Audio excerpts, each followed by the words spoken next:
सही बच्चों को नमस्कार। मेरा नाम जगदीश सोलंकी और आप देख रहे हो physics bye Jagdish Solanki YouTube channel. इस चैनल में आप सभी का स्वागत है। बच्चों आज हम पढ़ेंगे आंशिक रूप से परावर्तित पदार्थ की उपस्थिति में समांतर प्लेट संधारित्र की धारिता, capacitance of a parallel plate capacitor in presence of partially dielectric. इसका मतलब ये होता है कि हमारे पास जो कैपेसिटर होता है, जो संधारित्र होता है, उसमें दो प्लेटें होती हैं। इस तरह से दो प्लेटें होती हैं कि दो प्लेट से मिलकर एक संधारित्र यानी कैपेसिटर बनता है। इस दो प्लेटों के बीच में हम क्या करते हैं, बीच में डाइलेक्ट्रिक मीडियम परावर्तित माध्यम इसमें हम भर देते हैं, इंट्रोड्यूस कर देते हैं। तो ये जो क्वेश्चन बनता है कि प्रेजेंस ऑफ पार्शियली डाइलेक्ट्रिक, मतलब इसके बीच में कुछ हमने परावर्तित माध्यम आंशिक रूप से बना, पूरा नहीं बना, आंशिक रूप से बना हुआ। तो उस कंडीशंस में ये जो बीच में हमने दिखा रखा है ये एक परावर्तित माध्यम है। जैसे यहाँ पे हमने दिखा रखा है ये डाइलेक्ट्रिक कांस्टेंट होता है, जिसको हम K से रिप्रेजेंट करते हैं। अब इसमें धारिता का सूत्र अपने को फाइंड करना है। तो पहले अपने को मालूम होना चाहिए समांतर प्लेट संधारित्र क्या होता है। इसमें एक प्लेट ये होती है, दूसरी प्लेट ये होती है, दो प्लेटें होती है। समांतर प्लेट संधारित्र क्या होती है, दोनों प्लेट एक दूसरे के क्या होती है, समांतर होती है, पैरेलल होती है। तो इसको हम बोलते हैं समांतर प्लेट संधारित्र। और इसके बीच में हम एक क्या रख देते हैं, डाइलेक्ट्रिक मीडियम, जैसे माइका है जिसको हम अपरक कहते हैं, कागज है, जो भी डाइलेक्ट्रिक मीडियम होता है उसको इसके बीच में रख देते हैं। और उसकी जो मोटाई होती है डाइलेक्ट्रिक मीडियम की, उसकी मोटाई हमने टी मानी। टी क्या है, ये जो डाइलेक्ट्रिक हमने मीडियम रखा है इसकी मोटाई है। अब हम ये मान के चल रहे हैं कि दोनों प्लेटों के बीच की दूरी हमने डी मान ली, दोनों प्लेटों के बीच की दूरी क्या मान ली है, डी मान ली है। और टी मोटाई का डाइलेक्ट्रिक कांस्टेंट रख दिया, परावर्तित माध्यम इसके बीच में टी मोटाई का रख दिया। तो अब हम इसमें जो विद्युत क्षेत्र की तीव्रता हम ज्ञात करेंगे, तो विद्युत क्षेत्र की तीव्रता और वोल्टेज, इसमें एक संबंध बताने वाला फार्मूला हमने पढ़ा था सेकंड चैप्टर में विद्युत विभव में, कि जो विद्युत क्षेत्र की तीव्रता होती है E का जो फार्मूला होता है वो V बटे डी होता है। E बराबर क्या होता है, V बटे डी होता है। ये विद्युत क्षेत्र की तीव्रता और विभवांतर, इलेक्ट्रिक फील्ड इंटेंसिटी और पोटेंशियल डिफरेंस, इन दोनों के बीच रिलेशन बताने वाला फार्मूला होता है E इक्वल टू V बटे डी। यहाँ से देखो वोल्टेज निकालें, voltage V equal to A into D होता है। ये वोल्टेज का फार्मूला होता है, यानी तो अब अपने को वोल्टेज निकालना पड़ेगा, क्योंकि अपने को कैपेसिटी निकालना, धारिता निकालना। तो धारिता का फार्मूला हमने पढ़ रखा है कि C इक्वल होता है Q upon V, charge upon voltage. ये धारिता का फार्मूला होता है, C equal to Q by V। तो धारिता निकालने के लिए क्या निकालना पड़ेगा अपने को, वोल्टेज। चार्ज तो अपने पता हमें Q आवेश दे दिया इसको, तो इसके लिए अपने को पहले अपने को चार्ज Q दे दिया। अब वोल्टेज कितना होगा, ये वोल्टेज अपने को इसमें फाइंड करना है, ज्ञात करना है। तो अब वोल्टेज फाइंड करने के लिए वोल्टेज का सूत्र क्या होगा, V equal to E into D, ये वोल्टेज का फार्मूला होता है। परंतु यहाँ पर जो E है, अब यहाँ पर E का मान निकालेंगे। अब E क्या होती है, विद्युत क्षेत्र की तीव्रता होती है। अब यहाँ पर क्या है, E जो है ये एक तो माध्यम रख रखा अपने, परावर्तित माध्यम कहते हैं इसको, इसके विद्युत क्षेत्र की तीव्रता को E से प्रदर्शित कर रहे हैं। और इस माध्यम के दोनों ओर गैप, यहाँ ये वायु, ये यहाँ पे वायु भरी हुई है, यहाँ पर वायु भरी हुई है, इसकी विद्युत क्षेत्र की तीव्रता E0 में प्रदर्शित कर रखी है। और जहाँ माध्यम भरा हुआ है वहाँ पर विद्युत क्षेत्र की तीव्रता हमने E से प्रदर्शित किया है। तो यहाँ पर दो तरह की E हो गई विद्युत क्षेत्र की तीव्रता, इलेक्ट्रिक फील्ड इंटेंसिटी, एक तो मीडियम की और एक एयर की। तो दोनों के फार्मूले अपने को पता होना चाहिए कि जब मीडियम की विद्युत क्षेत्र की तीव्रता E निकालेंगे तब इसकी वैल्यू कितनी होगी, और माध्यम की निकालेंगे, वायु की निकालेंगे, तो उसको हम E0 से प्रदर्शित करेंगे। ये क्या है, माध्यम की विद्युत क्षेत्र की तीव्रता, और इसका फार्मूला होता है sigma upon K epsilon not, sigma upon K epsilon not, जहाँ सिग्मा जो होता है वो पृष्ठ आवेश घनत्व, सरफेस चार्ज डेंसिटी कहलाता है सिग्मा। इसको बोलते हैं पृष्ठ आवेश घनत्व, सरफेस चार्ज डेंसिटी। सिग्मा, और इसका जो फार्मूला होता है वो क्यू बाय ए होता है, sigma equal to Q by A होता है। तो यहाँ से इसकी वैल्यू हम पुट कर सकते हैं सिग्मा की क्यू बाय ए, तो क्यू अपान के ए एप्सिलॉन नॉट। इस तरह से ए की वैल्यू आ जाएगी सिग्मा अपान के एप्सिलॉन नॉट, या सिग्मा की वैल्यू क्यू अपान ए होती है तो क्यू अपान के ए एप्सिलॉन नॉट। इसी प्रकार से जब विद्युत क्षेत्र की तीव्रता ए जीरो होती है तो उसका फार्मूला होता है सिग्मा अपान एप्सिलॉन नॉट। वायु या निर्वात के लिए के का मान 1 होता है। जब वायु की बात करेंगे, एयर की बात करेंगे तो के इक्वल टू 1 पुट कर देना, हट जाएगा, तो ए इक्वल टू हो जाएगा सिग्मा अपान एप्सिलॉन जीरो। यदि मीडियम रखा हो तो सिग्मा अपान के एप्सिलॉन जीरो, और मीडियम वायु हो एयर हो तो के की वैल्यू 1 पुट कर देना, तो सिग्मा अपान एप्सिलॉन जीरो है। सिग्मा की value Q upon A epsilon. तो इस तरह से ये हमारे पास निकल जाएगा कि ए की वैल्यू ये होगी और ए नॉट की वैल्यू ये होगी। अब यहाँ पर हम रिजल्टेंट यदि ए निकालें, नेट या रिजल्टेंट निकालें, तो ए का मान भी रखना पड़ेगा और ए नॉट का मान भी रखना पड़ेगा, दोनों के मान रखना पड़ेगा, दोनों की वैल्यू हम पुट करेंगे। तो इसकी वैल्यू हम यहाँ पुट कर देते हैं, v equal to A zero किस इंटू डी। देखो एक चीज इसमें ध्यान रखना, क्या ए इंटू डी, डी मतलब डिस्टेंस, मतलब जहाँ पर विद्युत क्षेत्र की तीव्रता अपने को निकालना, वो डिस्टेंस दोनों प्लेटों के बीच की दूरी। अब देखो ए जीरो कहाँ है, यहाँ और यहाँ पर। टोटल डिस्टेंस अपने इसकी कितनी मान रखी, टी, और दोनों प्लेटों के बीच की दूरी कितनी मान रखी हमने, डी। ये पूरी डी है और ये टी है, तो बचे हुए गैप की डिस्टेंस कितनी हो जाएगी, डी माइनस टी हो जाएगी। ये जो ए जीरो वाली जो तीव्रता हम निकाल रहे हैं, ये कितने डिस्टेंस में होगी, डी माइनस टी डिस्टेंस में। क्यों, क्योंकि डी इतनी पूरी डिस्टेंस है, ये टी है डिस्टेंस, तो ये गैप और ये गैप, इन दोनों गैप की डिस्टेंस कितनी हो जाएगी, तो डी में से टी को माइनस कर दो, तो डी माइनस टी इसकी इंटेंसिटी की माना जाएगा। तो यहाँ पर मान क्या लिखेंगे अपन, A zero into D minus T plus ये ए मतलब ये कितनी डिस्टेंस इसकी, टी। तो इस तरह से v बराबर A zero D minus T plus A into T, ये टी डिस्टेंस की इंटेंसिटी तीव्रता है और ये टी माइनस टी डिस्टेंस की विद्युत क्षेत्र की तीव्रता है। दोनों को हम टोटल करेंगे तो टोटल हमारे पास विद्युत क्षेत्र की तीव्रता ज्ञात हो जाएगी।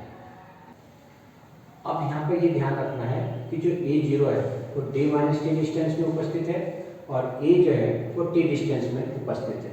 ये ए कितने डिस्टेंस में है, केवल ये डी डिस्टेंस में, और ए जीरो कितनी डिस्टेंस में, डी माइनस टी डिस्टेंस में उपस्थित है। डी दोनों प्लेटों के बीच की दूरी है, उसमें से टी को हम माइनस कर देंगे तो वो ए जीरो की डिस्टेंस निकल आएगी, और टी किसकी डिस्टेंस है, वो ए की डिस्टेंस है। दोनों प्लेटों, दोनों जो परावर्तित माध्यम भर रखा है उसकी डिस्टेंस टी है, तो दोनों प्लेटों के बीच की दूरी टी और टी माध्यम भर रखा, तो बची हुई डिस्टेंस डी माइनस टी होगी, जिस पर वायु भरी हुई है, और वायु की तीव्रता इंटेंसिटी ई नॉट से प्रदर्शित कर रही है। इनकी वैल्यू पुट कर देंगे, ई जीरो की जगह क्या आ जाएगा, ई जीरो के लिए Q upon A sigma epsilon zero, Q upon A sigma epsilon zero D minus T plus E की जगह क्यू अपान के एप्सिलॉन नॉट इंटू टी। ये ए की वैल्यू हमने निकाला कि ए की वैल्यू क्यू अपान के ए एप्सिलॉन नॉट, के ए एप्सिलॉन नॉट। अब देखो इसमें Q upon A epsilon naught, Q upon A epsilon naught को कॉमन ले लें, वी इक्वल टू आ जाएगा Q upon A epsilon naught common आ गया है। क्या बच गया यहाँ से, ये पूरा कॉमन आ गया, यहाँ से टी माइनस टी बचेगा, टी माइनस टी प्लस या टी अपान ये बचेगा, टी अपान क्यू। ये अपने कॉमन ले लें, क्यू बटे के एप्सिलॉन नॉट को, Q upon A epsilon naught को कॉमन ले लें, Q upon A epsilon not ये बाहर आ गया, और यहाँ से क्यू अपान एप्सिलॉन नॉट ये बाहर है, तो यहाँ से टी बाय के बचेगा, टी बटे के बचेगा। तो ये हमारे पास V की वैल्यू ज्ञात कर चुके हैं, वोल्टेज हम निकाला। अब अपने को धारिता निकाला, तो धारिता कैपेसिटी का फार्मूला हमें पढ़ा था, C equal to Q upon V होता है, C equal to Q by V. ये V की वैल्यू यहाँ पुट कर देंगे, ये जो V की वैल्यू हमने निकाल रखी है, ये V की वैल्यू यहाँ पुट कर दो, यहाँ रख दो, तो C इक्वल टू क्यू को ऐसे लिखो, V की जगह लिखो Q upon A epsilon not D minus T into plus T by K. यानी ये V की वैल्यू पूरी यहाँ पुट कर रख गए, ये आ गया, तो Q से Q कैंसिल हो जाएगा, और यहाँ पे हमारे पास ए एप्सिलॉन नॉट ऊपर चले जाएगा, तो ऊपर चले जाएगा, क्या आ जाएगा ये A epsilon not upon D minus T plus T by K. ठीक है, ये ऊपर चले जाएगा उलट पुलट में, तो एक सी की value A epsilon not D minus T plus T by K आ जाएगा। तो इस तरह से सी की वैल्यू कितनी आ जाएगी, सी की वैल्यू आ जाएगी हमारे पास A epsilon not D minus T plus T by K. चाहो तो टी इसमें से कॉमन ले सकते दोनों में से, तो सी इक्वल हो जाएगा ए एप्सिलॉन नॉट, और यहाँ से हमने क्या किया, टी को कॉमन ले लें, टी माइनस टी को कॉमन ले लें, यहाँ से 1 बचेगा plus T by, minus common लेंगे तो यहाँ पे माइनस आ जाएगा, चेंज साइन चेंज हो जाएगा, टी बदल जाएगा, टी बाय के हो जाएगा। इसका अंदर वापस गुना करेंगे तो minus T minus minus plus 1 बचेगा, टी नहीं बचेगा, 1 बचेगा 1 बाय के। तो ये हमारे पास फाइनल आंसर आ जाएगा कि सी इक्वल होता है A epsilon not D minus T 1 minus T 1 by के।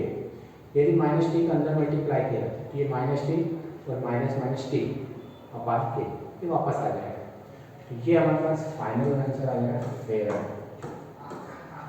तो इस तरह से ये फार्मूला आ जाएगा A epsilon not D minus T 1 minus 1 by के।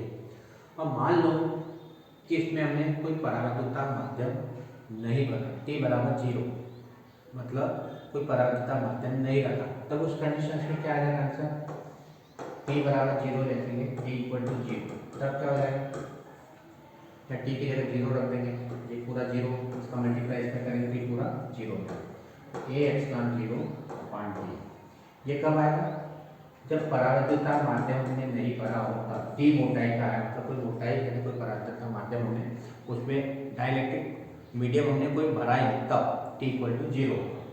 लेकिन मान लो पूरे प्लेटों के बीच में एक परावर्तकता माध्यम भर देते हैं, टी बराबर टी।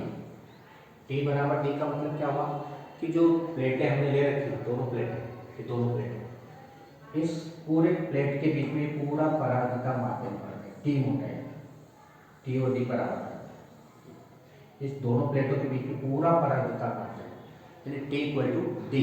यदि टी इक्वल टू डी का मतलब ये होता है कि पूरी प्लेटों के बीच में परावर्तकता माध्यम रखा है, तब क्या हो जाएगा, तो टी की जगह डी रख देंगे, तो क्या आंसर आ जाएगा, सी इक्वल टू आ जाएगा हमारे पास A epsilon not D minus, T की जगह डी रखेंगे, डी इस 1 माइनस 1 अपॉन के, या तो डी का अंदर मल्टीप्लाई कर दो, A epsilon not D minus D plus D by K, ये बचेगा, डी का अंदर मल्टीप्लाई कर दें इसमें और इसमें, तो डी से डी कैंसिल, ये के ऊपर चले जाएगा, के epsilon not upon D fair. इस तरह से जब पूरे प्लेटों के बीच में परावर्तकता माध्यम रखा हो, तब हमारे पास धारिता का जो सूत्र आ जाएगा सी बराबर के एप्सिलॉन 0 बटे टी फैराड। ये धारिता का मात्रक होता है। यदि प्रश्न आता है कि धारिता को प्रभावित करने वाले कारक भी लिखिए, तो इसमें 3 कारक है।